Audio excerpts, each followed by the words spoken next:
showered, I have breakfast. Hermia has at times so she finishes her cereal just as I begin mine. Something proud and untouchable about the way she eats her shredded wheat. A rebuke in the rhythm of her chewing, the curve of her back as she finishes her last bite. Standing, washing out the bowl. Who cleans the bowl while they're chewing their last bite? She washes the bowl like this, getting rid of all the unchewed bits. No respect for the discard. I ran to the subway in the rain. I didn't say goodbye. I didn't have an umbrella. Thought about going back for an umbrella. Maybe giving Hermia an old-fashioned kiss on the cheek that would soften her face.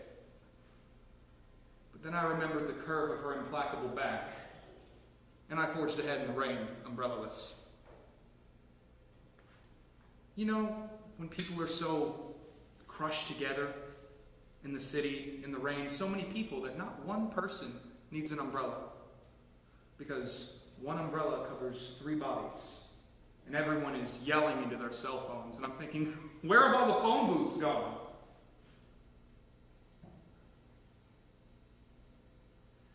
The phone booths are dead. People are yammering into their cell phones, and I hear fragments of lost love and hepatitis, and I'm thinking, is there no privacy? Is there no dignity? I get onto the subway, a tomb for people's eyes.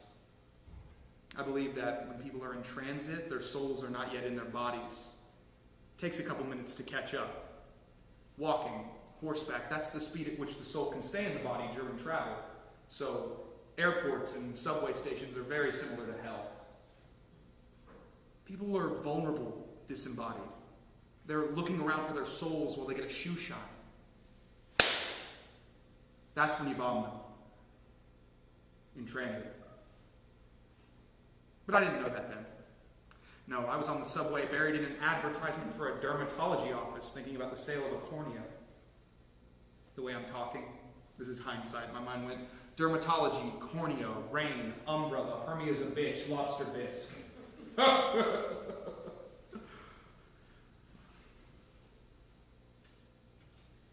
I wouldn't say I sell organs for a living.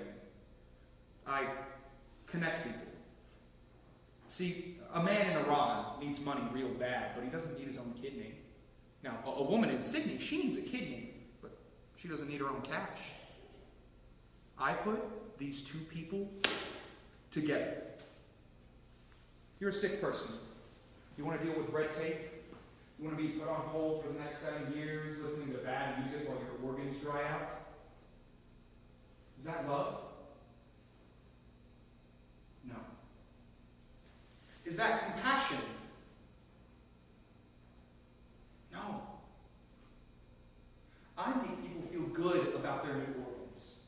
I call it compassionate obfuscation.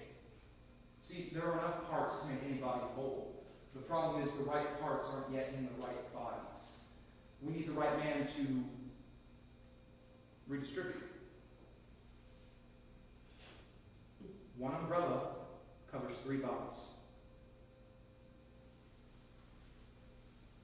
Truth for its own sake.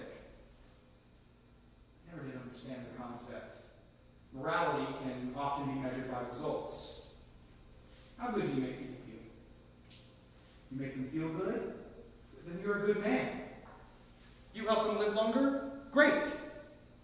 Is it my job to stop executions in China? I don't have that kind of power.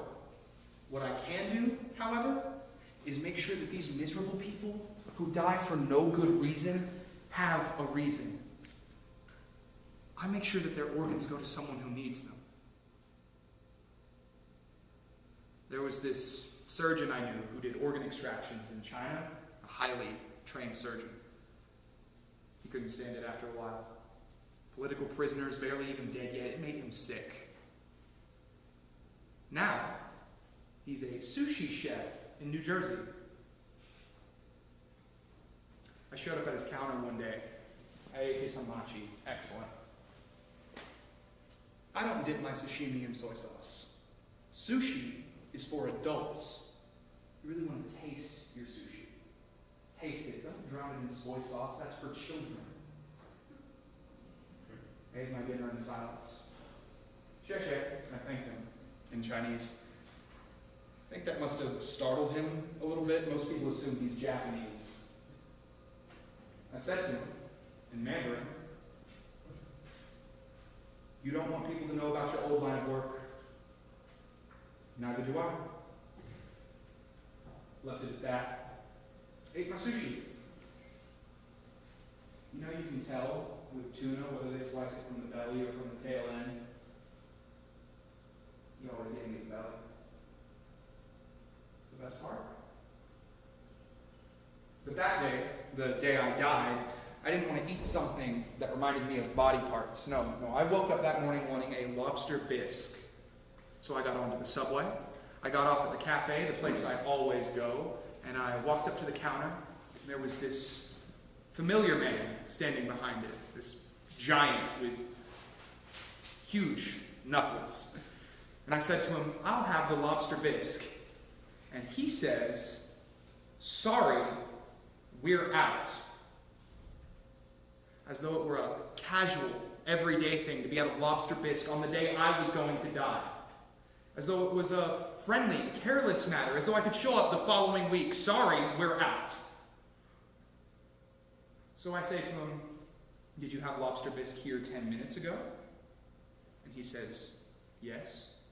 So then I say to him, is anyone at this restaurant currently eating lobster bisque? He says, yes. Who? Then he points to this woman in the corner. A palish woman, sort of nondescript. So then I say, I will purchase her bowl of soup.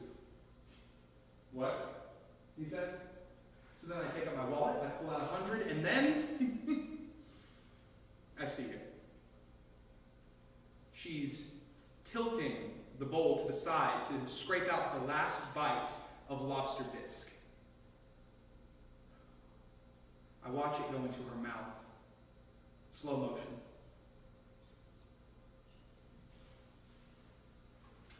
Son of a bitch, I say, I'll have the lentil. I'm used to getting what I want. But today is not my day, so I have the lentil. Lentil soup is never that great. It's only ever serviceable. Doesn't make your mouth water, does it? Lentil soup. Something brown, something watery, and hot carrots like death. Serviceable. A little mushy and warm in all the wrong places. Never as bad as you think it's going to be, but never as good either.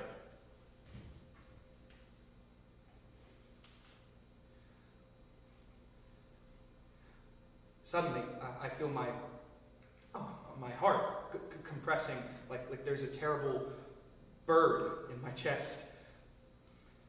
And I think I'm finally punished. Someone is going to sell my heart to someone in Russia. Then I think use your cell phone.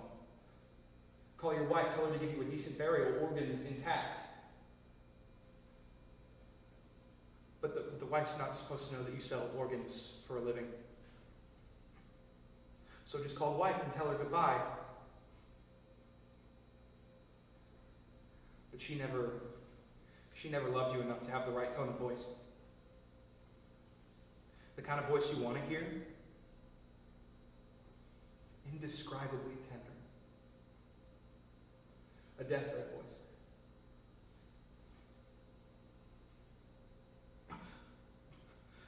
No longer holding it in, the things we hold back from each other, whole lives.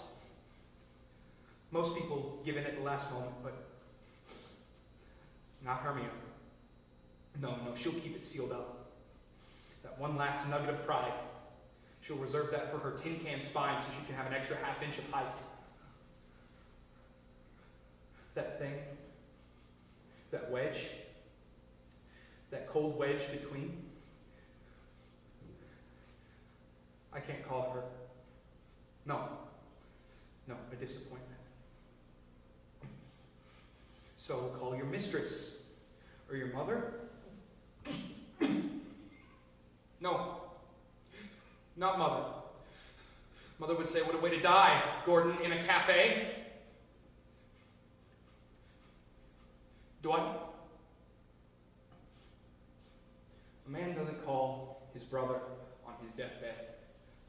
No, he wants to hear a woman's voice. Suddenly, I can just feel my heart pounding up outside of my chest and up into my mouth, and all I can think is that bitch over there ate all the lobster bisque. This is all her fault. And so I turn to look at her, and then...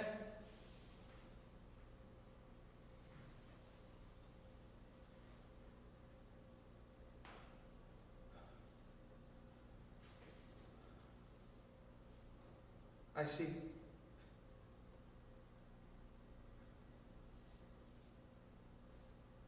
She looks like an angel.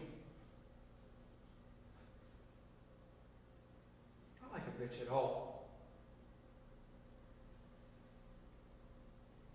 Then I think, I'm glad she got to have the last bite. I'm glad.